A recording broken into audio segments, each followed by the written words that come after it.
Hello and welcome. I hope you're safe and well. In today's exciting episode, I make a tweed jacket. I started making it like a week or two ago, and then I set it aside and made another jacket, and now it's time to finish it. It's perfect. Perfect, perfect, perfect. Perfect jacket. Okay, it is time to make another tweed jacket. So I have all these things everywhere. Goodness me, I'm about to do one of those jacket pattern reviews videos, so I've got loads of them sitting on the rack there. Anyway, these are the tweeds that are out at the moment. Oh my gosh, I love this one. But by the time you see this video, I think I've already made that jacket. That one there it's like silver pale blue, and it's got these multicolored pom-poms in it. It's absolutely fabulous. And it was end of line, so it's enough to make two jackets. And the weave is sort of very vertical or horizontal, so I think I'll make one way and one the other way. And that's my flamenco tweed. It's the same type of weave as the blue one, but different colors. And the flamingo one, it's like camouflage plus bright pink. And it's so me, that tweed. Like, I desperately want to be invisible, but I'm like this pink flamingo that everyone sees. It's like, yeah. Anyway, here we go. This is the tweed that I chose. There was a misstep. I chose a summer one that's pink and white checks, which is why I'm using this very pale structural netting for the structural layer. But here we go. Here's the fabric that I was going to use, but it's only exactly 1 meter or 1.1 yards. And because the pattern in it is so distinctive and so large, I'm going to have to get very creative to match with that one. Anyway, the result of which is I've abandoned that tweed for the moment, but I'm stuck with this very pale single layer of netting as my structural layer. So then I looked around for another tweed that I'm just going to do light beading on, and that's why I end up with the tweed I have. Anyway, first we need to make a shell out of all these bits. So I cut out one piece of every single pattern piece, and now I've pinned the 3 back pieces together. The pattern I'm using is a discontinued McCall's pattern. I don't recommend it. You can buy it on Etsy, but I don't really recommend it because it has some faults in the drafting that you have to fix before I can use it. I highly recommend V7975. I have like literally 100 of those. So now it's time to make something slightly different, hence the McCall's one. Anyway, so I pinned together the back and the 2 fronts, front left, front right. So we're going to drape the fabric over the top of this now that that's done. And you just machine sew them, then you hand stitch the seam allowance down. You've got to splay it open and then hand stitch it down. So this is me just pointing out, you've got to splay it open. Don't push both bits of seam allowance to one side. The jacket will look better if you splay it open. So once you've done that, then it's time to pin everything to the tweed. You do the back first, then the front, and with the remaining tweed, you do the sleeve tops, then the sleeve underarms, and then you do the 2 inside fronts of the panel. And this is me just showing you, pointing out that I've got some fabric left, so I'll be able to make a matching handbag, which is pretty fabulous. So we'll clear this away and I'll get out all the pieces and we'll see where we're at now. Oh, and then I ran out of time, so I did a sewing vlog in which I showed you all the beading projects I'm working on, and I got out some beads for this one, well, sequins actually, because as I said, I'm just using 1 layer of structure for this. Normally when I do heavy beading, I have to use 2 layers of structure. So the beading on this one either has to be non-existent or it has to be lightweight. And I've decided to go with these sequins because sequins are just this teeny tiny light bit of plastic and you hold them on with this teeny tiny seed bead. So it's very light, but it looks rather fabulous.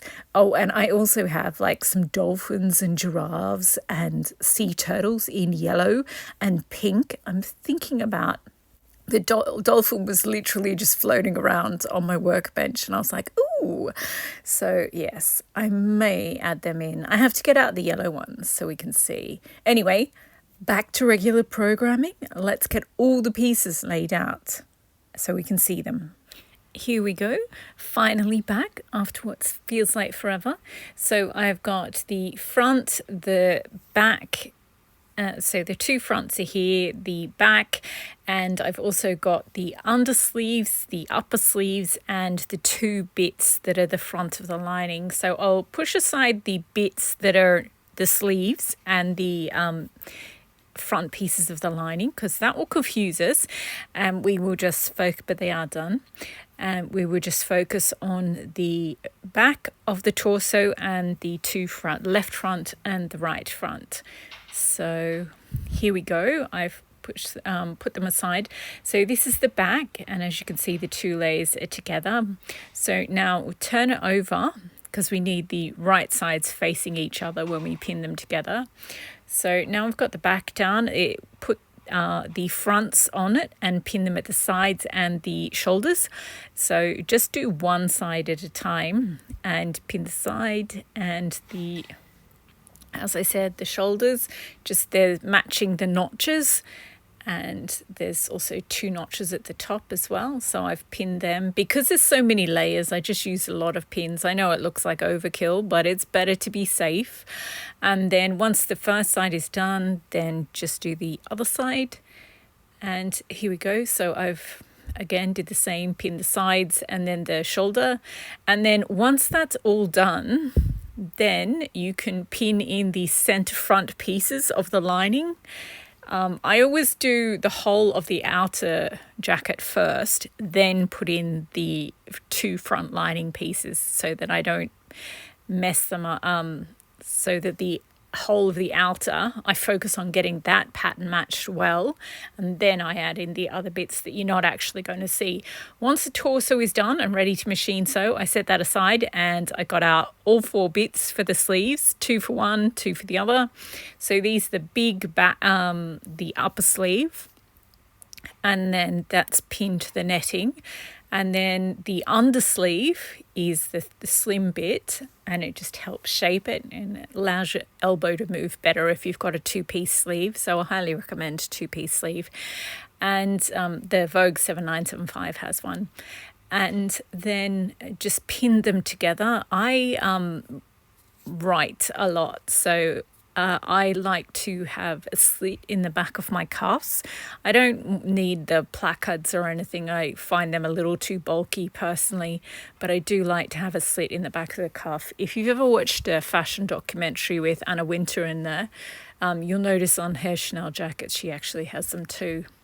And so then I machine sewed all the torso bits together and the sleeves, and then I've pinned back the seam allowance, splay it open and just pin it into place.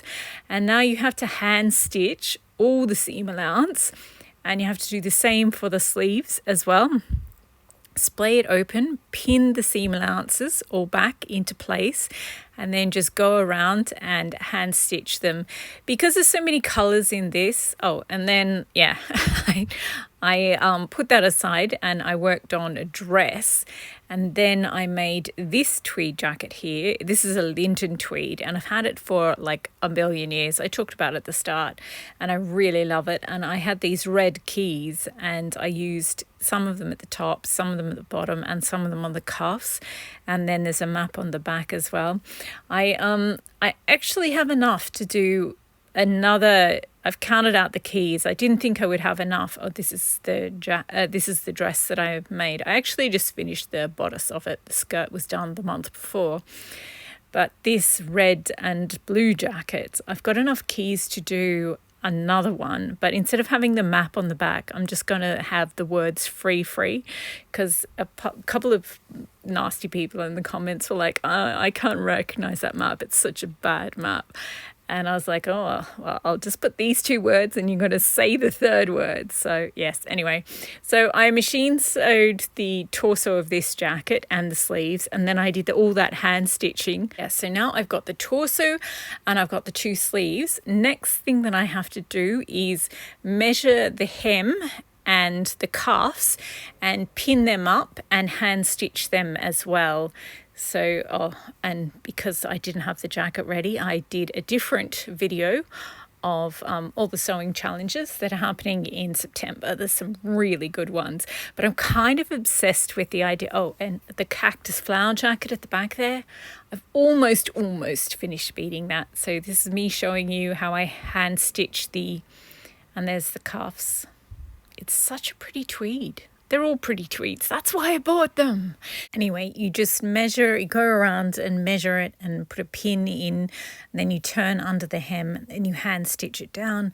And now that that's done, I have to do the neckline, but I'm just going to put it on the mannequin to show you how pretty it looks now that it's hemmed and the cuffs are done. And I also wanted to take a short. So yeah, I think I pull back so you can see the difference between the unsewn neckline and the jacket next to it, which has actually quite a deep neckline. So that's the cactus flower jacket, and you can see it really does have a deep neckline, and these are the exact same pattern, but this one doesn't have the neckline done yet. And obviously the sleeves aren't sewn on either. And this is me just showing you all the different colours in the tweed. It's pretty amazing. That's the great thing about doing all the hand stitching that attaches the backing fabric to the outer fabric. You get to just look really closely at the way the tweed was made. And I absolutely love it. I know there's some imperfections in the tweed, but that just makes me like it more because it's even more unique. Anyway, I am going to go do the neckline. Okay, I really have to finish this now. But it was nice having, so I did the neckline, obviously. And here it is. It's just pinned into place. I haven't stitched it into place yet. I end up doing the sleeves, then stitching the sleeves in at the same time as I stitch the neckline. But it's looking good. I wouldn't say this tweed photographs particularly well, especially since it was such a cloudy day. I think it will look nicer on a bright sunny day, especially once it's got the beading on it. Anyway, so now the neckline is done, the next step is to set the sleeves, and there's notches on the sleeve and there's notches on the torso, on the armhole, sleeve hole. So I put pins in so that you can feel them. The notches are on the base fabric, the netting, but obviously you don't cut into tweed because it falls apart, especially the really good high quality ones. Anyway, so you pin the top center, the bottom center, and then there's these 2 other ones on either side of the top third.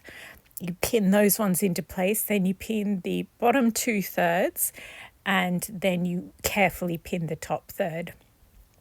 And you either machine sew it at half speed or you hand stitch it into place.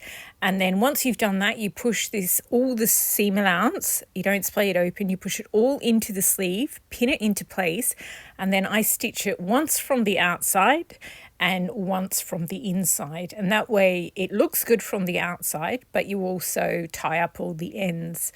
They sort of stitch them into place on the inside. And obviously after you've sewn the sleeves in, you have to clip the curves, which means putting notches in under the arm so that when you fold it down into place in the sleeve, it will sit correctly. And here is the finished jacket. It's sort of an odd vanilla colour, not quite yellow, not quite not yellow, isn't it? But it was such a gloomy day today that, I mean, I think it looks nice, but I also think it does not photograph very well at all. And here it is from the side. And yeah, I had to put my light on. It was only 4:00 in the afternoon when I finished it, but it was so gloomy outside. I needed extra light. And yeah, I still haven't finished the cactus flower jacket either. I have these little beads that are plastic see-through green leaves. I use some of them on the floral jacket that has the strawberries hanging off it. I used just a couple on that. So I could add them to the cactus flower jacket, but then it wouldn't be a cactus. It would just be a flower jacket with regular leaves. So I don't know. It would look fabulous, but it doesn't really... I don't want to change the name. I like calling it the cactus flower jacket. Oh, and here are I'll get some footage of the old that you've seen before. I think I already used this in this video. I did the first half of the video quite some time ago. Anyway, so I've got these ones here. These are the ones you've already seen. There was the pineapple, the yellow flowers, and the yellow ones that I folded up. And then I also thought perhaps of using the leftovers from the cactus jacket. And then I mentioned that I had these pink ones. They're flowers, but I don't know. They look more like discs with serrated edges rather than flowers. But once you fold them into shape, they're quite good. And I also have these little bits. I have some yellow ones too. I have some apples and I have some nashies, so those half pear, half apples. And there's the dragon fruit ones. There's the cartoon strawberries. I think there's 3 hot pink ones and 3 yellow ones. What's the other yellow? Oh, pineapples, duh. So I'm not sure that the pineapple sequins and the pineapple, this is me showing you these leftover ones from the cactus jacket. I think they're a little bit too big. So I think I might use these toy ones, these kids jewellery ones, and the sequins. And maybe those dolphins and ones as well. I'm not sure yet. Anyway, there we go. Jacket made. I quite like it, but yes, it really does not photograph well. Anyway, thank you very much for watching. I hope you've been inspired to make your own jacket. And of course, I will be putting in the silk lining by hand once I've done the beading, but it's just so much easier. Oh, this is me showing you that I also have that leftover fabric, so I can make a matching handbag. But yeah, I'll do the beading, then make the silk lining, and then if I make a matching handbag, it will be after that. Anyway, thank you very much for watching. I hope you enjoyed. I am going to go and decide what my theme is for this month because I still haven't decided. Anyway, thanks again and happy sewing.